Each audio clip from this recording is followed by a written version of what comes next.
Semantics, chapter number 2, words. Word में हम क्या चीज़ें डिस्कस करेंगे? First of all, we will discuss that how words deal with different things in different sentences. What are the roles that are being played by the word in this sentence and all that stuff. So before knowing this, before getting into this, we need to know that words are the nouns that can work as subject, object, instrument, location, source, and goal in a sentence. A noun can be a goal, a noun can be a source, a noun can be an instrument, and whatever it is. So, in previous term, we have discussed about morphemes and the types of morphemes. There are two types of morphemes, the free morphemes and the bound morphemes. Free morphemes are again further divided into two types, lexical and the functional morphemes.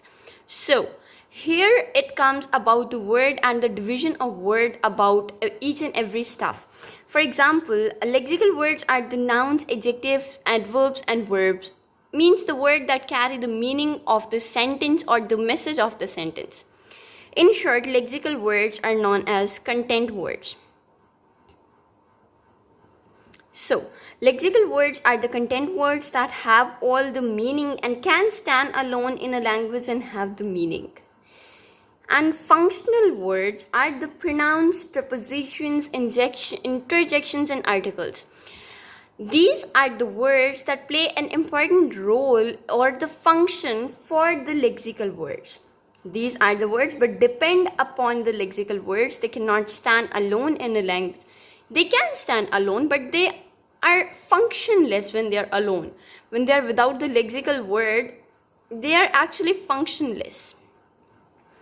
So, it depends upon the lexical words which can stand alone and have the meanings. Because they can't give reference. If there is no lexical word, the use of functional word is useless, right? Because we do not have any word for which they are playing the function. So the lexical words, without the lexical words, the functional words are useless. We cannot find a proper definition of these words in the dictionary. Means they have no clear meaning. When we go to the dictionary, we will get about, if we search for a lexical word, for example, if we search for a glass, so there would be a proper meaning for the word glass. But if we search for, you can say an or at, you just get the word written in front of them as conjunction or interjection. You will not find any word like and means this, and means that. You will just find a word, conjunction or interjection written in front of them. For example, if we find a word I, this. If we go for this word in the dictionary, we will only get the single word written in front of it, that is pronoun. That's it. We will not find any meaning for this I. So, at. What is at? We said that they can't give references. So, at. What is at? If you are using this word alone, what does it mean? At a table, at chair. If this word gives the complete meaning with the lexical word. For example, if we say at a time, this time is a lexical word. At is used with this lexical word to give the complete meaning. Otherwise, it cannot give us the complete meaning. So, it only performs the function when linked to the lexical words. Now come to the functional words which have different entries in the dictionary, but they do not have any replacement for them. For example, because if we replace the functional word, we will not actually replace only the word, but we will also transfer the function of the word from one thing to another. For example, if I am saying that either you or I use this word or, will go to the party, or I say you and me will go to the party.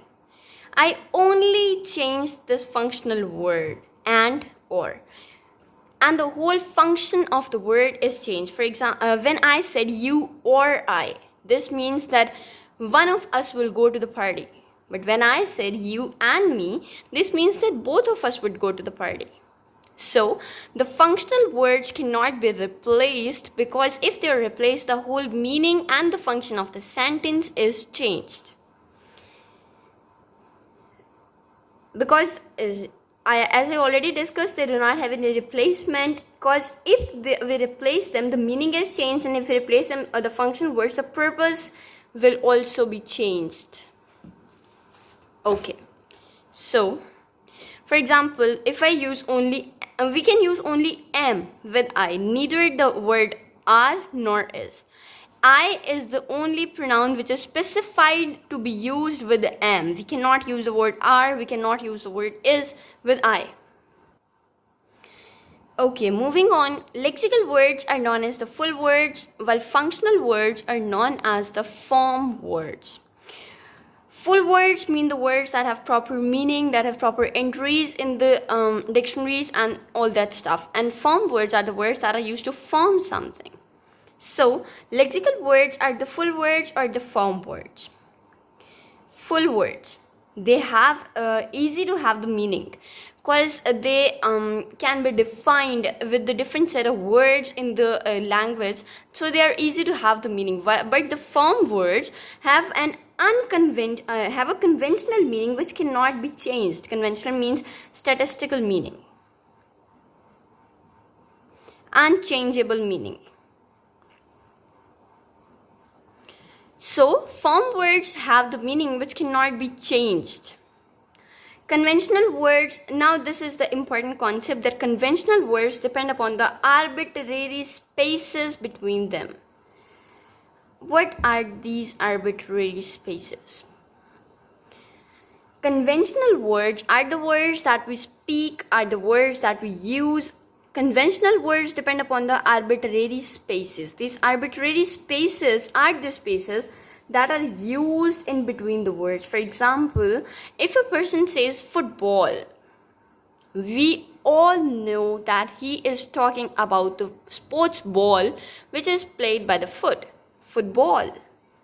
But if the person says these two things separately in different contexts, for example, he used to wear the socks on his foot, ball is in his hand. We know that he is using two different words in two different contexts. These are two separate words. How did we figure out this, that these are two different words? He when spoke the sentence that he has socks in his foot and ball is in his hand, we have seen the arbitrary space between them. And this arbitrary space mentions that these are two different words. So the conventional words depends upon the arbitrary spaces between the words. Okay. Conventional words. Now this is the very much important concept, that the conventional words depends upon the arbitrary spaces between them. What are these arbitrary spaces? What are the conventional words? Arbitrary spaces are the spaces that we have used to distinguish one word from the other word. For example, when we write this word together, football, there is no space in between this word. And when we write these words separately, if we wrote this word without any arbitrary space, we all know that it is single word. But if we write this word with arbitrary space, we know that these are two different words. These are the words that are used in two different contexts for two different things. Okay, so this is about the written form of words. Okay? We can figure out by using the space when it is in written form. But what about the spoken form? What about the pronunciations? When we pronounce the words, how would we figure out that either it is a single word or two words?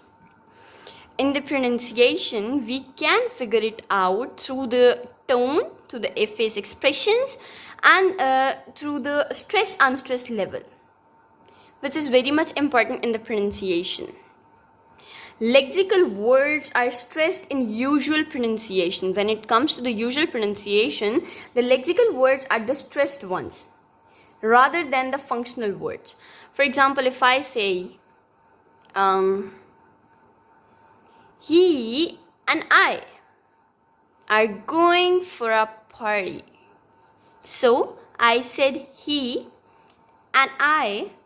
In these three words, he is prominent, I is prominent. The word and is not prominent. I use the word and. He and I are going together. If I pronounce this sentence, so this would be like, he and I are going to the party or are going together. These words are prominent. Going is prominent. Together is prominent. This are and this and is not prominent. So these are the stressed ones, but these are the unstressed ones. These are the functional words. These are the functional words, but these are the lexical words here, as they are the pronouns, but they refer to a person here, and here they are acting as the main part of the, you can say, sentence. So this is not about the lexical or the functional word. This is just about the pronunciation or the stress level. So pronunciation can be clarified by the expression and the tone and the stress level, and the meaning should be clarified. The person speaks with space or not, there is a stress level which varies, or a lot of stuff like that. It can be used to figure out whether the word used in it is, what kind of word it is. Okay. Words cannot be segmented into parts. What does it mean? There were some people who used to say that if you are going to distinguish the meaning, you need to go to the morphemes level to distinguish that. That you cannot distinguish the meaning or interpret the meaning at the word level. But if we segment the words into morphemes, morphemes are, as we discussed, free, bound, two types. If we segment the words into morphemes, it would become very much difficult to explain. Why? Because we do not have the meaning for the bound morphemes. If we say that unexplainable, this is a word. This is a combination of free and bound morphemes, right? So unexplainable, we can have the meaning for explain, but what do you mean by able, and what do you mean by un? What are the separate meaning of these words? There are no separate meaning for these words. They just play a function and have a specific function in the word. So when we come to the morphemes, we do not have the proper, you can say, we do not have the proper meaning for the bound morphemes, and so that if we segment the words into morphemes, it would be very much difficult for us to distinguish the meaning. So we distinguish the words only on the word level with alternative set of words. We use different set of words to explain different concepts of the sentence. Okay.